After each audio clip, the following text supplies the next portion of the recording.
Hi everyone, so in this particular tutorial I want to talk a little bit about Wavetable, and I wanted to look at the actual creative possibilities of dragging and dropping your own samples into Wavetable.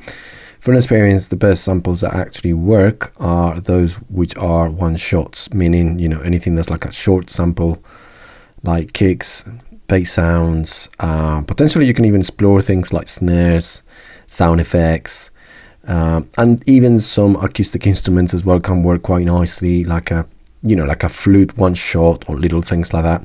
This is just a quick example, and I'm going to show you what my process is like. And yeah, hopefully you can get to explore Wavetable, because it's an absolutely incredible synth, and you just need to really get to grips with it and make the most of it. So this is just a quick example.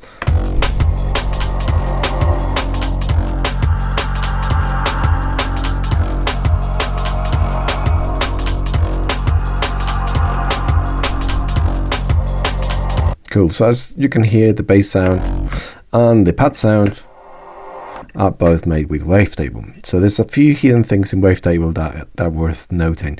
I'm just going to create a new instance here, and let's crack on with Wavetable. So the first thing I'm going to do is I'm just going to find it here in the browser as always, and there we go.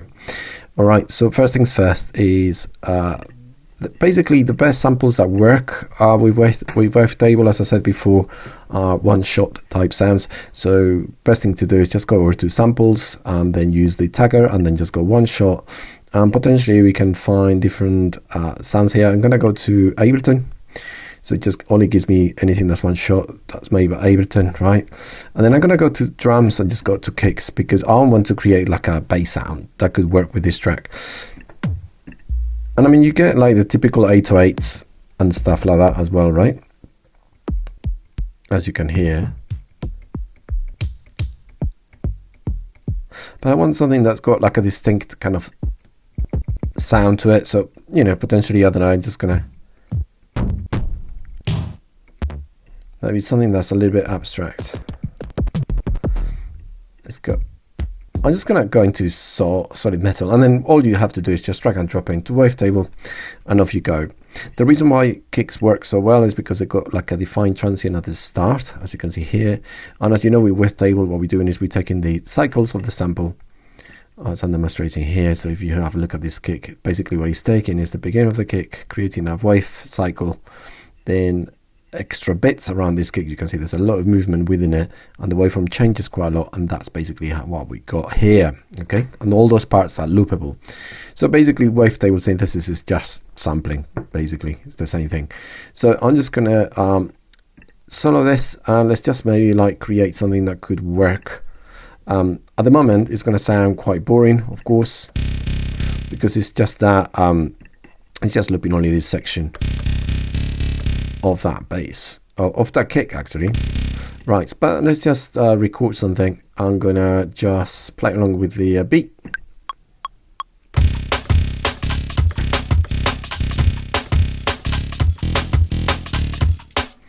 There you go. So that sounds okay. It's not groundbreaking or anything like that. Let's just quantize it.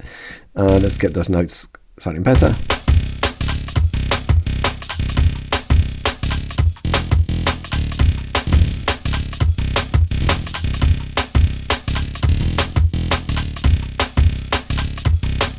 Right, cool.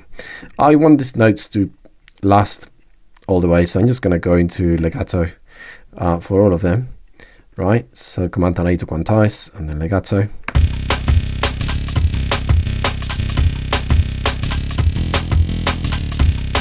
Right, so obviously at the moment doesn't sound that exciting, you know, it's okay.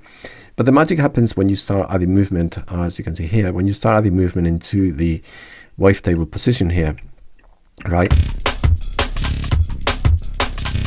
And of course, that might not be the right sample, but we're getting started with that, and then we can decide, right? This is exploratory. This is one thing I really want to emphasize, right? So it's exploratory.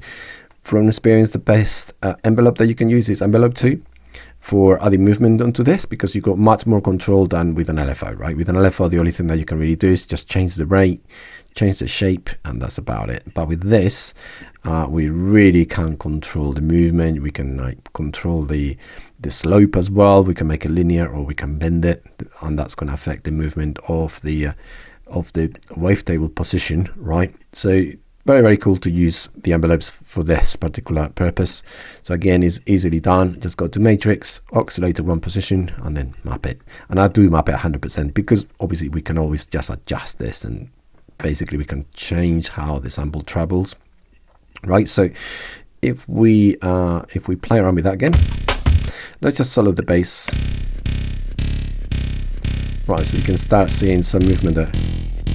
That's one sample, but one thing that's really nice about Ableton is, like, if you select one of their kicks, a lot of the times you got access to the almost entire library of kicks within Ableton, which is really cool. So you can explore some other ones.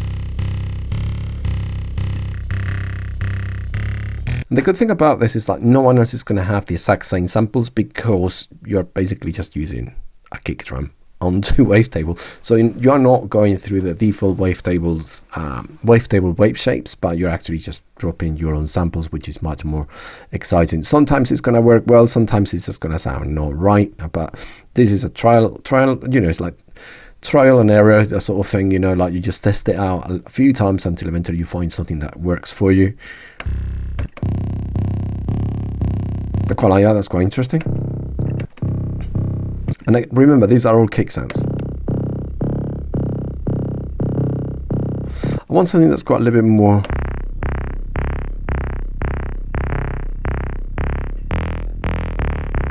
That's quite cool as well. I quite like that. That's nice. I think I'm going to go with that. And then if I change my mind, I can always just change the sample. Sometimes what works quite nicely is just to add a little bit of like a sab underneath it.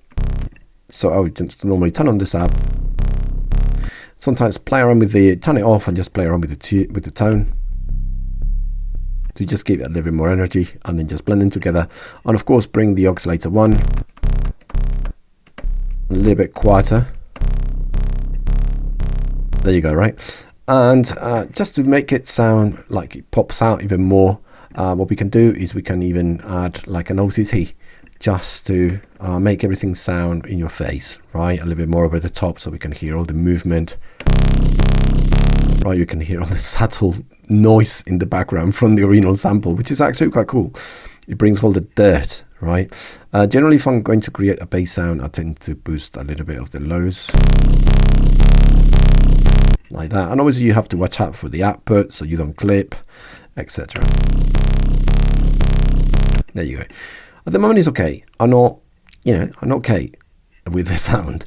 What we can also do is we can use the unison to make it sound a little bit thicker, as we know. And I find that the best one to use for bass sounds, especially for drum and bass, is the noise. And set that to mono because we're working on a bass sound, right? And then number of voices, I say 3 voices, and the amount quite low. I mean, of course, you can bend the rules if you want more voices, but I think for a bass, if you add too many voices, it just sounds a little bit smeared. And if you increase the amount too high, it just sounds like it just loses the punch, and it just sounds like a little bit lost and smeared out. So let's just keep it like that. And then the next thing we're going to do is just explore this. So remember the envelope 2, which is what we work in here. Let's just hear it together with the beat.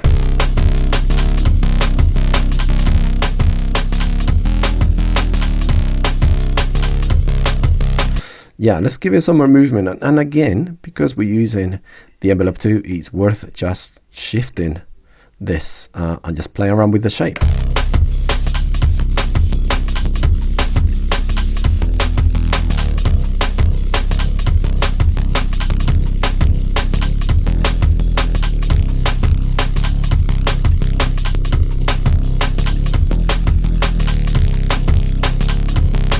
There you go, that's one example that could work quite nicely. And another example would be, let's just duplicate that. And instead of doing the stuff that we were doing before, let's just do like a long bass note instead, right? So I'm just gonna go, it's obviously quite deep, this one. Let's get rid of that. Let's go into maybe like F, And let's do like a note that's like, maybe I'm just going to say 2 bars in length, as you can see there. All right, there we go. So again, I'm going to start with the same sample, but I'm going to find something else and let's track something different. Okay, so this is just, that's the sound we get at the moment, right? It's already got unison and everything else in there, but the movement is not that exciting. I just don't think the character is that interesting on this. If you have a look at the actual kind of wave shape, I don't know, it's okay.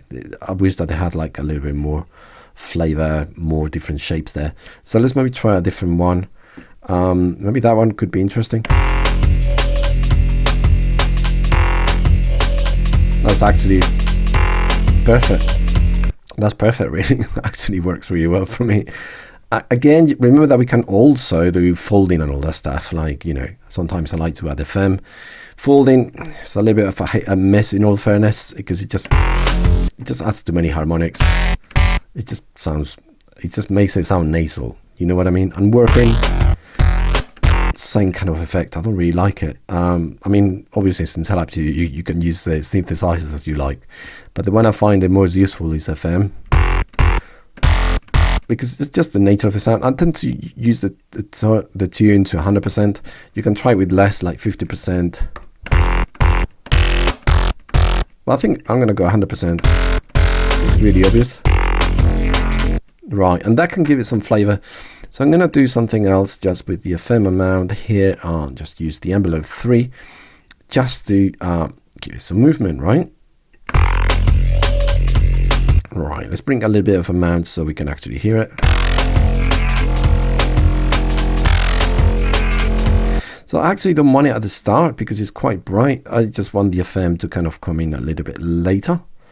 So again, this is when it comes in really handy with the envelopes, right?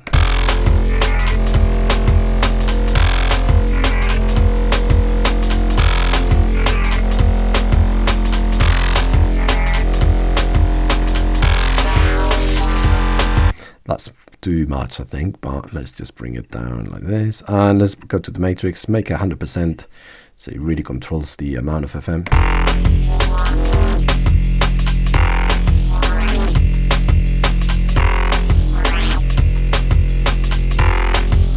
Maybe too much. I'm going to lower it to maybe 12. Less. Even less. It has to be more subtle than that.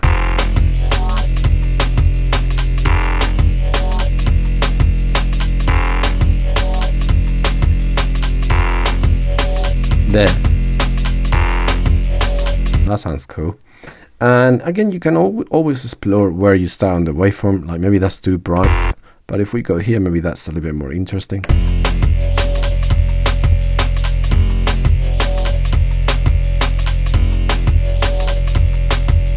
Remember, I haven't done any side chains, so obviously nothing is clean, right? Like the kick is not cutting through enough and all those things, but you know, it's just raw at the moment, right? And some other things that maybe some of you might not know is the capabilities of the envelopes within Wavetable. And one thing that a lot of producers miss is the fact that the envelopes can actually be looped. Okay, that means that you can add some movement that can repeat. And I'm going to step up, you know, I'm just going to show you here. Just going to solo the bass sound, which is that one. And what we're going to do though is I'm going to go over to the envelopes and I'm going to go here and I'm going to select loop. Problem that we have with looping is that the release also adds time. Okay, so this is basically the values of how quickly will it loop, and obviously the values are too high, so we're not really going to hear much of a change. It's not really looping, is it? But if we start kind of lowering those values, and especially the release, I normally just set the release to nothing because it just sounds annoying otherwise. And I mean, I'm just going to play with the attack and decay and you'll see what I mean.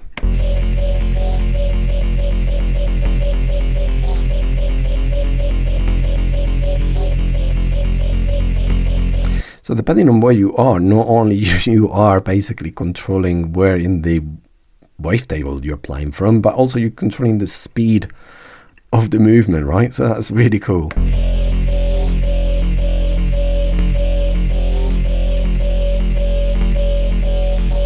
You see what I mean? So you can make it sort of like come in gradually like that.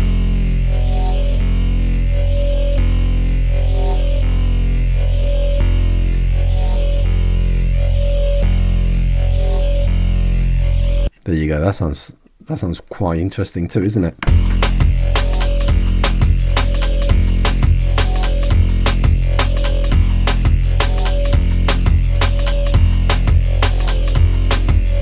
And that's just one example, but the thing is, because now we're playing with samples, then sky's the limit. You can just switch it.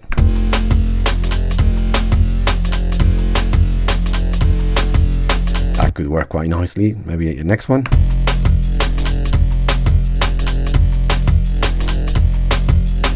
And you guessed it, right? You can try some samples that can be too short and they only have got just like 3 states for the waveform, but that still can sound quite cool as well.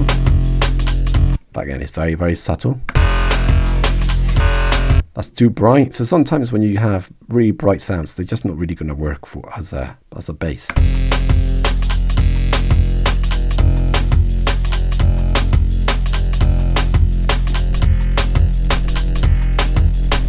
You see what I mean? And you can even, let's just try one more thing to show you so you can explore this. You can even, we could potentially go back into the samples that we selected, right? And we going with one shot, so we're going for kicks, right? So let's try it with the snare sound. And you want something that sounds kind of random, and that could also be quite interesting. I mean, that's quite bright.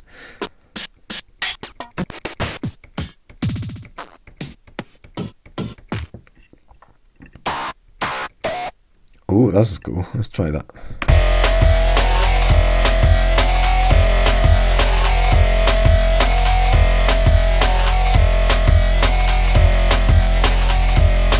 You get that, right? So, I mean, that's quite extreme. But with all these really abstract ones, so they're like really, really sort of weird, you can get some cool results, right? Etc. Right? So this is another thing as well, that you can even, maybe that as well, you can even explore like snare sounds, etc. into it, and just see what happens, right? So you can see.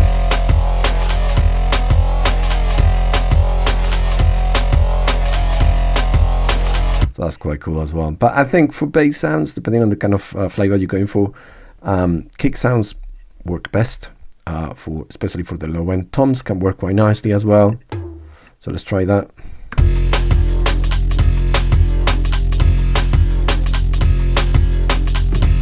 You hear that straight away, right? That works really nicely. You can go for tone or maybe low tone. And there's some abstract. That's an abstract one here. You see? So you get really interesting results. Let's go into this one. That works really well as well. So you get the idea, right? And if you want to explore things a little bit further, you can even go into potential percussion kind of sounds, go into like, I don't know, bells or tambourine. I mean, you know, like a bell could be interesting. I mean, that's too high pitch, but you get the idea. That can work quite well. As long as it's a short sample and the pitch doesn't change too much, then Wavetable a lot of the time gets it right, and it actually sounds quite smooth. Anyway, so now you understand a little bit about the kind of textures and results that you can get out of Wavetable when you use your own samples, and of course the sky's the limit. But I hope you guys enjoyed this quick tutorial, and if you've got any questions, of course, let me know. Leave a comment if you like the video as well, and subscribe as always, and on to the next video. Take it easy, guys.